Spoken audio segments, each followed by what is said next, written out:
Hello and welcome everybody to the Sprocket Formula episode 4. Today we're going to be talking about the new changes with the engineer class, like the mine kit, along with our impressions of the new races, Asura and Silvari. This is Dagnus, along with Dux, Hello, everyone. also String Dude. Buongiorno. And what we're going to do before we actually start getting deep into it, feel free to follow us on Twitter at Sprocket Formula, along with subscribing to our YouTube page or simply checking out our website, sprocketformula.com. There's plenty of articles there for you to read up in the event that you're really wanting to know some more about the engineer class. Alrighty, let's go ahead and start up. First up, Asura. What did you guys think of it? Oh, I thought it was a really well done zone.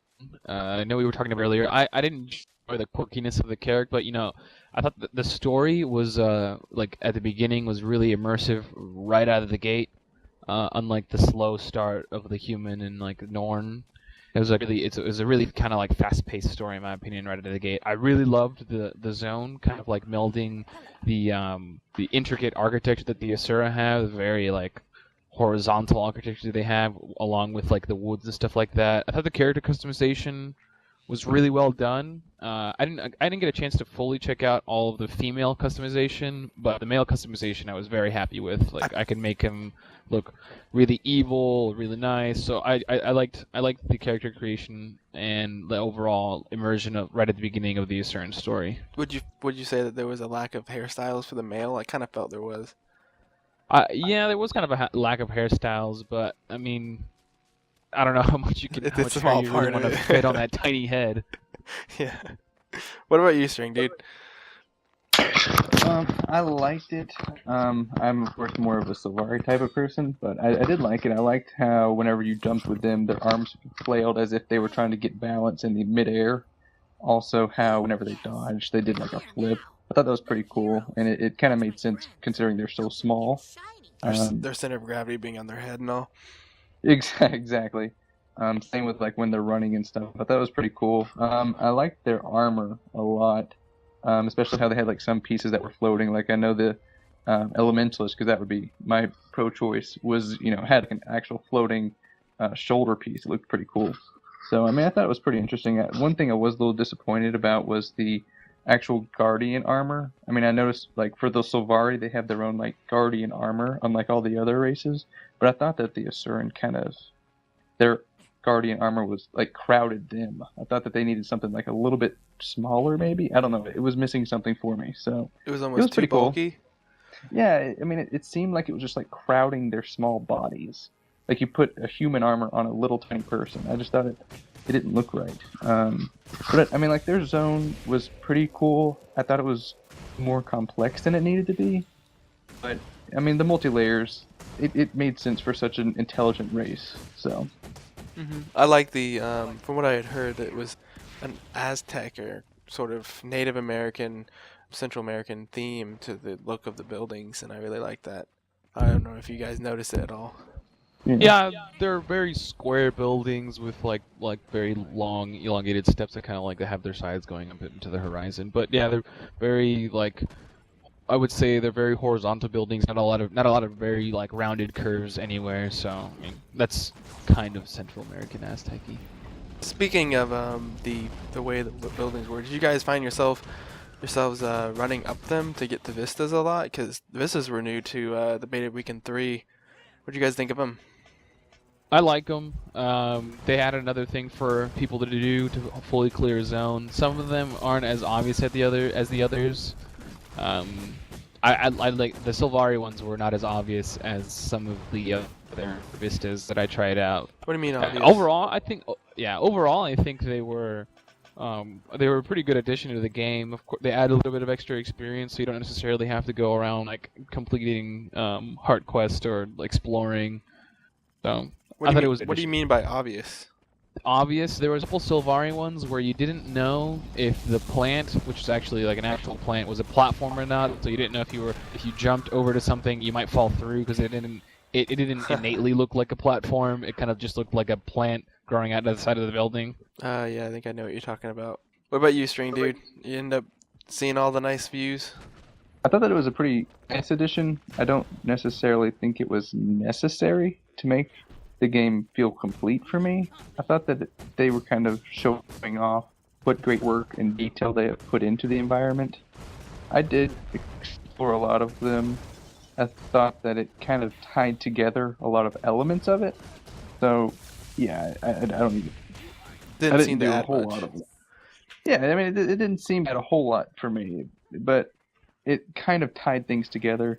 But it didn't. I didn't feel the need to tie things together. I felt that if you explored the zone enough, if you actually did what you were supposed to in the zone, and you looked at all the vendors and everything, and you explored, then you would pretty much know about it, and you kind of gained a sense of awareness, I guess, if you'd say. Yeah, it was. I found myself kind of looking at things I'd already seen, kind of, because I was already paying attention to the environment enough. But I mean, it was kind of cool. Sometimes it would like fly you through and things and whatever. But yep. Alrighty. Which two zones did you prefer? The Silvari starting zone or the Asura starting zone? I like the Silvari starting zone only just because of I will be making the Silvari at launch. It's not as geographically, it's not as like innate to see where you have to go. It's kind of like you kind of have to like work your way to the right and south to get to the Grove, and then after that you kind of gotta go across the whole zone that you did to go to the new area. So I thought it was just kind of weird how you have to like completely. There's not like a very like linear path to kind of like work your way through level like it's just kind of like a little weird. It's kind of like you have to do a loop around the entire zone. But I thought it was really well done. I loved all the buildings. The only thing I didn't like was the Grove. I wish the Grove was just like I didn't like other cities. I just don't like the cities in general. I just don't like multi-tier things. You didn't Just like kinda both of the being- cities? I didn't like any of the city. Generally, the only city that I liked was the Norn city because everything's pretty much just flat and laid out in front of you. You can kind of walk everywhere and not need to change levels all that often.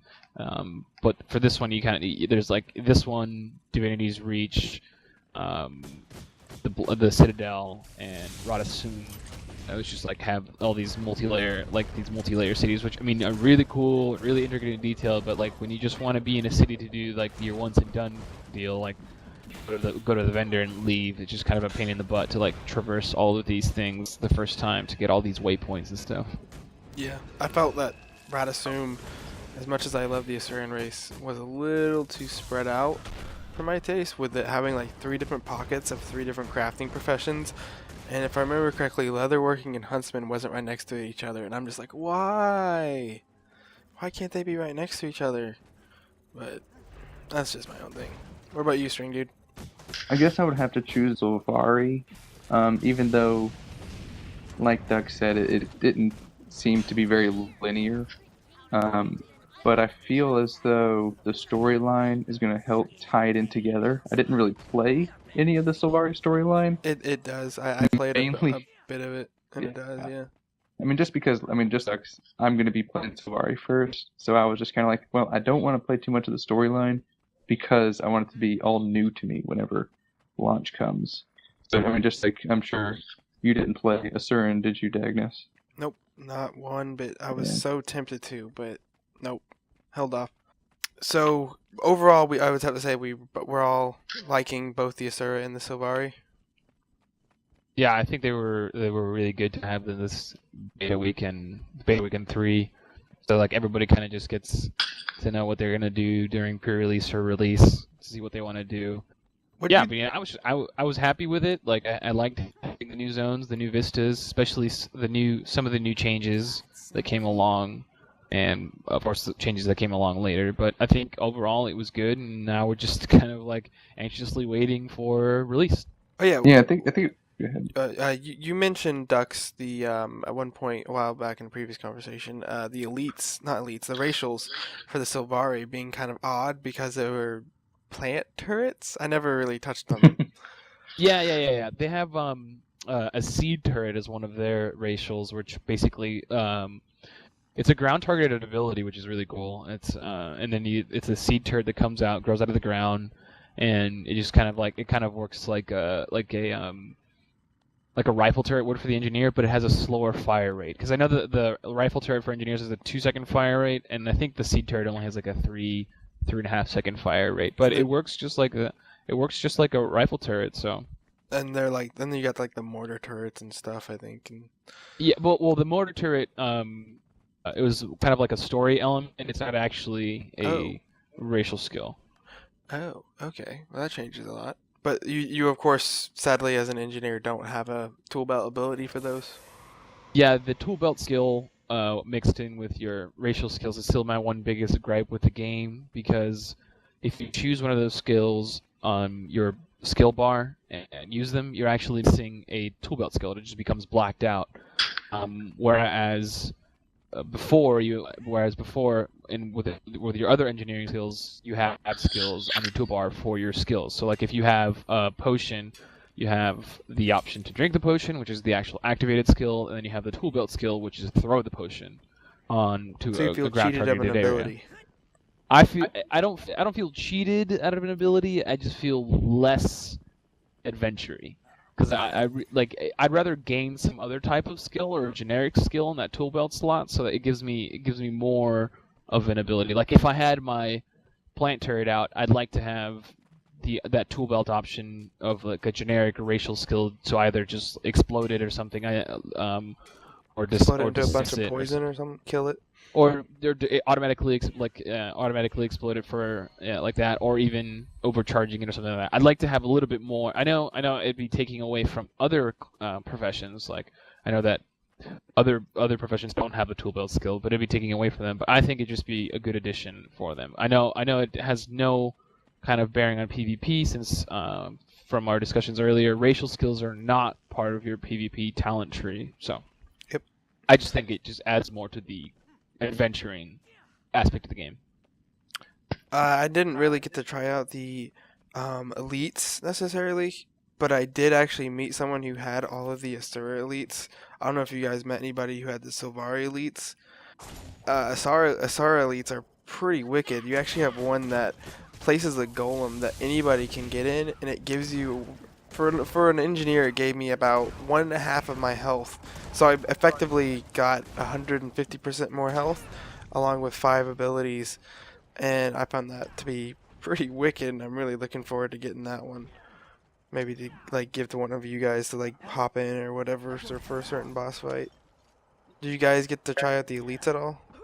I just tried out healing and the utility. So I only tried out healing seed and seed turret, but I did see other people using grasping vines, summon through druid spirit. My favorite of the Silvari elites was summon the fern mastiff, and then the other one, which is take root, which I didn't see. I saw somebody using it, and I know how it works, but I just didn't see anybody using it how it's supposed to be used around enemies. So Sounds pretty crazy.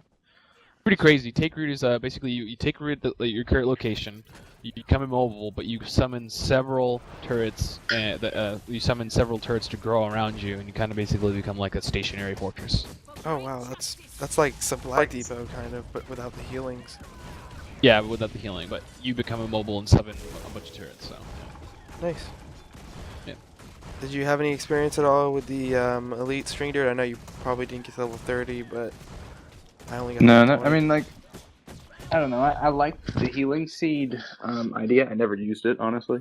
But I did enjoy the seed turret. The seed turret I thought was pretty interesting. How you could just put it so far away from you. Did it And work well with the elementalist? I didn't play elementals. Remember? I Oh didn't yes, that's right. want to spoil that either. I didn't even want to look at what the Silvari armor for it looked like or anything. Like I honestly did just skipped past that. I was just like, don't look, and I just went right into the ranger. So I got to deal with the little Silvari dog. Speaking about how you ended up trying out the ranger, did you try out any other professions that were different? I know I tried out the necromancer, and I continued to play on a guardian, which I officially love as a second class. So what did you guys do? All right, so like I said, I did the ranger, played him quite a bit to like level up, I don't know, I'd say like 20-ish, somewhere around there. And I saw that Dagnus and Gigasaurus were over there playing Asuran like crazy. So I was like, I gotta make an Asuran just to test them out. I know they probably will be like my third, maybe possibly second race play. I'm not sure, but I wanted to test out the Guardian some more. So I played an Asuran Guardian. That's why I kind of had that complaint about the armor as well. It was a nice little guardian guy running around. It was interesting because whenever I picture a guardian, I think of like a huge Norn wielding a giant hammer, and no, I was this little guy with a little hammer. So I played him a bit, and then I played Mesmer as well. And I thought that I played Mesmer earlier on in like beta weekend 1 or 2, and it didn't really appeal to me. I started off with the sword, the one-handed sword, and I was just like, well, it doesn't feel to me that it fits the class very well. It was very But hard because it was a light armor, and they started you off with like no abilities. So exactly, and it was difficult to actually get up there and get all the things unlocked. But in the beta weekend 3, I was able to start off with a scepter, and I thought that was really appropriate because with the scepter, your first ability, every third hit, you would actually summon an illusion of yourself. So I thought that was really, really cleverly done by their part. So I ended up liking that one a lot. I'm most likely will make a Mesmer because of that. So what did you guys think of the Necromancer? ooh, I liked my Necromancer. It was really fun. I played it to about level 5, level 6. I was also trying out a character creation, really messing a lot with the sliders and everything like that. But I like the Necromancer. It's really fun. I'm still not 100% sure what my second class is going to be. Still kind of hung up about. I haven't played the Thief yet because I really want to try it out during release and see if it's actually going to be my melee type character. Because I usually just pick one range kind of character and one kind of melee kind of character, so I'm gonna feel it out. I'm not feeling like playing a caster right now, but I did like the Necromancer. I thought it was a lot of fun. I think it's really cool for questing, especially because you can summon a lot of allies, and that I think is really cool, especially like early on in those early dungeons and group quests when you can just summon like overwhelm like mobs with like familiar. So I think it's really cool. Engineer gets my seal of approval, and I haven't decided on my secondary profession yet. How did you like the pets as a Necromancer? I like them of how they work. I just don't like any of the textures they have. I don't know. It just kind of feels like they're just like a mass of organs or something like that. I wish they were just, for lack of a better word, I wish they were fleshed out. For lack of a better term, I wish they were fleshed out a little bit more. I wish the little blood fiend was really cool because I like his character, but the other ones that look like skulls with organs trailing behind them was just like a little strange. So I thought they could be a oh, little the bit regular more minions, the rats. the rats. I thought they could be like a little bit more sinister looking rather than odd looking because I think they look odd. I think they should look a little bit more sinister, but that's just me. I ended up, like you said, trying out the Necromancer. We ended up playing as the Silvari together, and I'm kind of mixed on the Necromancer. It just felt like most of the attacks, it just wasn't quite doing the damage that I was used to. I would do an attack and I'd be like, yeah, it looks really powerful, but then it's like not doing as much. But I found that I quickly realized that it was very, very conditiony. That's what the Necromancer is all about, is piling up conditions and using those conditions to do more damage. And I'm not quite sure how I feel about that. I like the idea of, like the engineer shooting that shot and feeling that shot hit that enemy and, doing damage. It feels like, oh yeah, I did it. Instead now it's just like with the Necromancer, it's boom, do this ability and you do a little bit amount of damage, but then within 3 seconds it's the same because of the dot damage. But it's just, I don't know, it just felt kind of like lacking. I never got high enough to use any of the utility to get to any of the minions, but the healing minion I found really annoying to have to keep out. It was kind of like I don't want to say it was like a moving healing turret. It was kind of weird. It was like a backwards turret, but it was kind of like, I don't know. Definitely it's gonna be a later class I play, not my first or not my second or probably third. My second and third will probably be a ranger and then elementalist, and then probably guardian or maybe ranger, guardian, elementalist, something like that.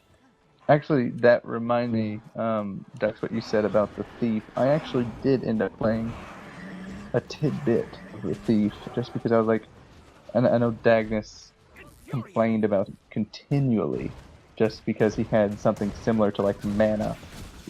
His abilities were so interesting. I mean, he seemed like a very complex character to play, but also a character that could be very useful on one-on-one combat.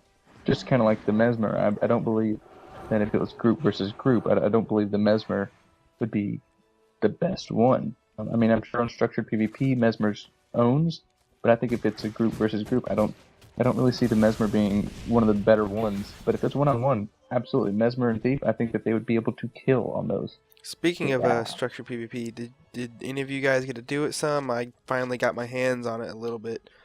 I didn't play any. I did try to do like the tournament style, but I couldn't find enough people online that had enough time to do it because I really just wanted to figure out kind of like how the ranking system. I get an idea of how some kind of ranking system worked and what kind of like the points and stuff like that. But no, I didn't try any PvP at all this weekend. I was just kind of strictly just doing my perusing of the new things. Sounds good. Yeah, and I know I did. Me and you did, Dagnus, while you were streaming. Yep, while I was streaming for Guild Wars 2 Live, we ended up doing some PvP, and I'd have to say, kind of slapping together a build for the engineer. I was kind of satisfied. I liked it. I liked the leveling up system. It's kind of like, I don't know, it's cool how it's basically back to level 0 through 80 because you got the 80 ranks, so it's kind of the same kind of like feeling of progression, which is nice. So it's not like a completely different thing. It's familiar. And I like how you get the rewards and stuff like that and have the different finishers. I never got to try out the rabbit or anything, but apparently you can like use various animals to kill people as a finisher. Oh, yeah, no. Yeah, remember at the very end we actually unlocked that. But the sad thing is I never actually got to try out those finishers. I didn't recognize the ticket. It changed your finisher to like a rabbit finisher or something for the next 30 minutes. And apparently you can also buy like a cow finisher from the gym store. That's probably really weird, but I almost wanted to say I wish I tried it out. Just to like see like if you like throw a cow on someone to kill them. It'd be hilarious. Everybody knows that we just need another deer finisher so we can have another John Deere episode. Did you actually watch the Wooden Potatoes Day 30 episode? Oh, yes. Ducks, he actually shows that in there. So Yeah, I I was know. laughing my butt off when I saw that. I was like, so so funny. The stop killing my girlfriend. Yeah. Because I used my air attunement, the lightning, and it bounced to his doe. I was like, oh crap, because I didn't know how that attracted the doe. Oh, It yep. was funny. There is a deer finisher actually eventually once you rank up enough. I liked though that as you leveled up you got those points. I forgot what they were at the top of my head. I think it's honor. And you end up spending them on various chests to unlock things. It was a nice little like reward system, and then you end up getting cool looking gear. I remember I got a fairly basic Asuran pistol for my engineer. It was pretty neat. That actually leads me to one complaint, kind of. As much as I love the Asuran, and as much as I love the engineer, the pistols are like pea shooters. They're so small. But I don't know what you were expecting, being the smallest race in the world, if you wanted a hand cannon, but I don't know. I think overall, the weapons scale pretty well to size of the Asura, so I'm not complaining about the pistols looking like pea shooters. I just think they did a good job of scaling them. At least they don't look like rocket launchers. True. Yeah, I think they did good. But I did see, I was watching Gigasaurus's video, and he played as an elementalist, and his staff actually drags on the ground. Really? Isn't there a guardian ability with the staff that like when I was listening or I was watching a video, I think. I don't know. Anyways, it was an ability with the guardian, I think, or some class where you literally like twirl around on your staff as a Asura. It's a pretty cool sounding ability. I don't know what exactly it was or anything, but I think it's gonna be interesting to see some of that stuff, all the different animations for the various races. Stepping away from the races and down to the nitty gritty, did you get to try out the new mine kit, Ducks? I tried out. No, I actually did not try the mine kit since I only got to level 5 myself, and I only spent it on making sure I got some racial skills, so I did some testing in that. But I did see your article on our website, which I'm going to mention to everybody to go to thesprocketformula.com and check out Dagnus's article on the new turrets. tool The belt. new turret system. Yeah, The the new small little turret addition. system. Those who don't know, I'll let Dadix explain. For those who don't know, actually, about the mine kit change, you now no longer simply put on the mine kit's gone. You no longer takes up 5 of your weapon abilities, and you toss down 5 different turrets, and you can explode them. It no longer does that. Now, if you've played a char, it kind of acts the same exact way. Literally, the mine is exactly the same as far as visual, or at least it was as of Beta 3. What you do is you have a utility skill that throws down a mine that removes, I think it's boons from the enemy and pushes them back and does damage. And then your tool belt ability is to throw down a minefield around you. And then also, once you've done that, you can blow them all up.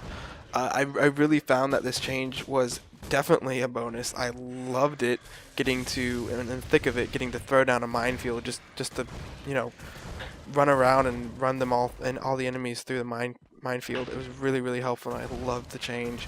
And then I was kind of worried about making an Asura my main for an engineer because I really liked that char ability, and having that essentially on every single engineer kind of gave me that warm feeling inside, I guess you could say, that I was just like, yeah, I can still have this. So that's the change to the mine kit. The change to the turret is a completely different thing. I didn't even notice this until 30 minutes into the stress test because this wasn't in beta weekend 3. And I was like, hey, Ducks, check this out. Essentially what it does is it allows you to imitate your turrets with your tool belt abilities while your turrets are currently in your backpack. Like, you can shoot a rocket if you have a rocket turret basically from your groin. It's pretty funny looking. From your belt. Yeah, From your belt, Essentially- my bad. essentially what it is a Pelvic in his thrust. videos on his article. Yeah, it's a pelvic thrust, which leads to a projectile coming out. In a flame, of course, it's a flame comes out of your pelvis. The flame was region. really messed up. It was like shooting down to the ground like a fart. Oh yeah, it was the rocket one. That was, and the only one that made sense was the healing turret. That was the only one that was like, okay, I could see that. It looked weird, but okay, I'll deal with it. Do you think that this new change to the turrets will significantly change how you ducks play with turrets? I don't know exactly how loving of turrets you were. I know I'm very loving of them, but will it change your gameplay and choice of them at all? Not necessarily. I know you're the turret guy and I'm the potion guy, which is why it makes this Sprocket formula so awesome. But I think it's going to be really good for just general general speed for the profession. Because I really think that like some mobs are not going to need you to place 3 turrets down. I think a real quick 1-2 punch or 1-2-3 punch of your belt skills and some quick rifle or pistol shots will take down some regular mobs. And that's really what I think like the cornerstone of having the new tool belt turret system helps out. It just kind of helps out you killing some regular mobs and if you don't have if your tool belt gets destroyed or if your turret gets destroyed, you have that extra ability to do some extra damage. So you don't lose out on 100% damage, because essentially if let's say you're at 100%. Let's say you have like 2 turrets, so it's yourself and 2 other turrets, and during a PvP situation, or even in a like a dungeon situation, and they both get targeted and die, you basically lost some combat effectiveness. And having the new tool belt, like the tool belt turret thing, it just gives you back some of that effectiveness, allowing you to like still do some damage, like still do some extra damage that like helps. But I really think it's a good change. Not necessarily doesn't change my gameplay for me, because I'm mostly focused on the potions and some of like the elixir guns and stuff like that. But overall, good change. I like how it allows you to it's on a separate cooldown, so it's not like, oh, if I use a tool belt I can't use a turret. And I really think as a pistol person, I've been converted to using dual pistols thanks to you ducks. The net turret is so much more attractive now, because it's just you essentially have the net turret without having to place it with the tool belt ability, and I think that's absolutely invaluable. It's so nice to have. It's just like, oh, I don't feel like getting I don't feel like you getting as close to me, so boom, there. And I didn't have to place on the turret. I don't have to rely on the turret casting at the right second or anything like that. So yeah, I really like the change. My only thing I would change about the change is actually the thumper turret ability, Shockwave. I don't know if there's any way to do this through the traits. I don't recall there ever being, but I wish it would push back. I really do, because just being able to hurt all your enemies around you, you don't want enemies around you as an engineer.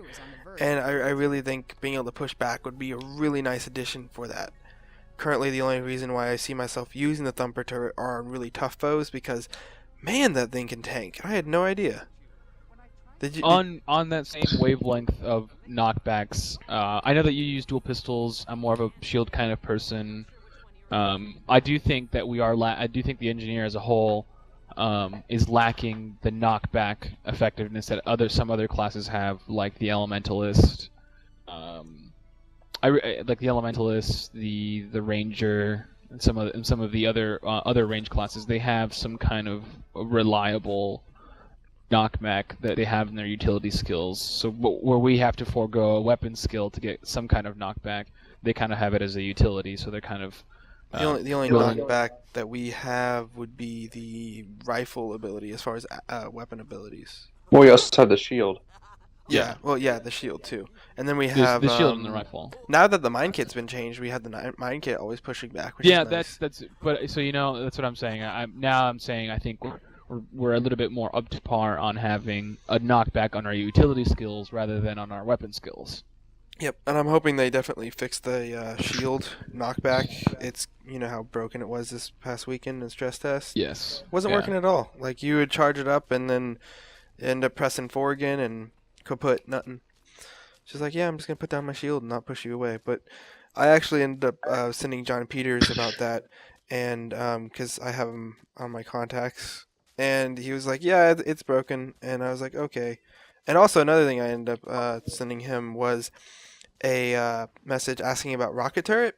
Apparently Rocket Turret will be changed to Torpedo Turret once it goes underwater, which I found quite the relief. And he said, it was kind of funny. He said, yeah, it should change. And then later on the weekend when I unlocked it, I'm like, it's not changing. He's like, oh, crap. He's like, no, I'll make sure to change it or whatever. And then I was like, also, when I dodge, I was dropping bombs with my ability, but I can't use the bomb kit underwater. And he's like, yeah, it should allow you to use underwater. And I'm like, nope, it's not. And he's like, okay. So I kind of got that 2 bit of information. It's nice to know that we're going to get some more underwater support, because I really felt kind of crappy with just being able to use like 2 turrets underwater. Yeah, and only 1 weapon. Yeah, it was kind of, I felt kind of screwed. So it's kind of relief to know that we will be able to use the bomb kit and other such things underwater. It's getting a little bit more underwater power because we're kind of, compared to other classes, I really think we're kind of screwed. So the elementalist, Mr. String Dude, do you guys have any restrictions? I mean, you guys even get to use your fire elemental underwater. Yeah, I mean, he gets to do the ultimate cooking technique, boil water. Yeah, we get to boil. Yeah, we get a lot of things. Like we get the ice wall. That one's pretty cool. We get a lot of things, but I mean, we have a huge drawback if we get surrounded by melee enemies. I mean, if I see an elementalist, I know to charge right in because their armor's not going to hold up. So, I mean, that's their main drawback with any profession. Like if I'm going up against a guardian, unless I can stop him before he gets to me, or unless I can slow him down, I'm pretty much done for. So, I mean, it's similar to here, except they have a shield, which helps them out. Plus, they have medium armor. Yep. Yeah, so we're a little bit better. It's a big advantage. You, especially, you're way better off with melee type of things. If you use my build on the sprocketformula.com, you're way better off taking hard targets like that. All right. Well, while I was peacefully sleeping, and I know Dunks was peacefully sleeping as well. There was somebody who just had to be streaming live in the vent. Oh, yeah. Yeah. That would be me. Let's see who has no time on their hands. Despite having work literally 6 hours after the end of it ended, I ended up staying all the way till 3 a.m. Streaming the last 2 hours on the wonderful Guild Wars 2 Live. And it was actually kind of scary because I was worried that people would find me and be able to kill me easier. and now you're probably wondering, you know, what if you haven't known what the end of it is yet, you're probably wondering, well, what is it if other players can kill you? Imagine Hunger Games, but with 4 50-man teams. It was pretty crazy. It was everybody started off with like a limited amount of ammo, rations. Everybody slowly died. It was pretty crazy. It was in the beginning. What do you mean ammo? Sorry? What do you mean ammo? You literally had charges, like a weapon charge on your elementalist abilities. So you were an elementalist? No. You had Oh, just everybody had a whatever rifle. You had okay, I see. Everybody had a rifle and 5 actions abilities, and you couldn't drop the weapon. And everybody started out Where with a does it certain take amount of place? rations and like stealth cloaks and stuff like that. And for the first, I think it was 20 minutes or 30 minutes, there was like trial periods, just like get acquainted with your weapon and stuff. You didn't have unlimited ammo, but it was basically if you died, there was no death penalty. And then with the last like half hour or 20 minutes, it was the penalties started taking place. It actually really started. And if you died, you became a robot that could run around and shield and drop ammo for other players, ideally players on your team. And basically, what it ended up coming down to was I was on blue team, and we ended up dying completely. And I think so did green. So it was gold and red, and gold had like 2 people left, and red had like 20. But the 2 gold people ended up running around, I guess, enough and found rations and lived. So there wasn't necessarily a winner because both red and gold ended up winning because those were the team names. They were just colors. But I found it to be quite the blast because it was just like, oh no, what's happening? Oh no, run for my life. I actually died of starvation too. So Run for the water. How did your frames per second hold up? My frames per second held up pretty well throughout the entire beta weekend.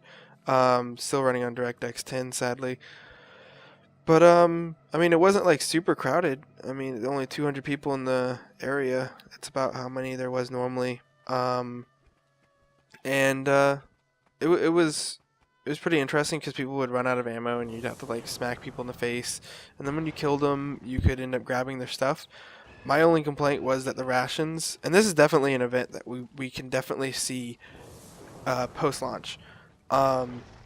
My only complaint was the rations only healed you like 10% of your health, and then that 10% quickly went away. You probably would only survive like 4 or 5 minutes without any rations. It killed you that fast. So it was a real pain in the butt, but then I found out a way after I died and become a robot to become back to normal, and that was using a tonic, like that deer tonic that ducks loved so much. And that basically... More like stag target tonic. Sorry, yeah, stag. And that allowed you to become that creature, and then you could, get out and you'd be back human. So it's like, yay, I'm human, and I'm not dying of starvation. So overall, I have to say it was quite the blast, and I really actually hope to see it in the end event or in launch. So I'm looking forward to it. That was basically it. You guys Did you see mob tactics like you would in World versus World? Oh yes, there was definitely mob tactics, but as it wound down, a lot of players ended up splitting up because they needed rations to survive. So it was basically everyone man for himself after a certain point, even with teammates.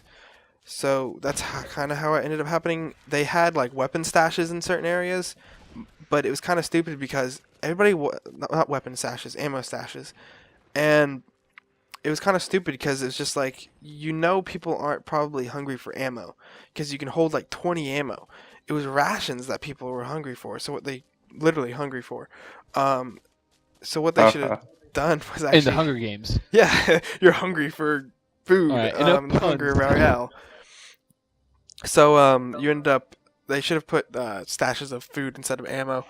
But it was a blast. Definitely looking forward to launch on the 25th at 3 a.m. You guys gonna be there right at launch, 3 a.m.? It shouldn't be a problem. It's gonna be a Saturday, so I hope there's gonna be a lot of people. I know we're gonna be there. Our friends are gonna be there. Our friends' friends are gonna be there, and everybody who matters is gonna be there. And their friends, and those people's mothers are gonna be there. Yeah, be there, be square, guys. Yeah, be there or don't be there. Do you guys have any particular plans as far as making certain characters, grabbing names, anything like that? I'll be grabbing quickly my two handles and one which will be public, which will be Ducks, and my other private character, which will be my secondary character, so people don't annoy me. No offense, I love our audience, but Well, it's okay. Apparently, Dagnus has somebody to worry about. Yeah, Yeah.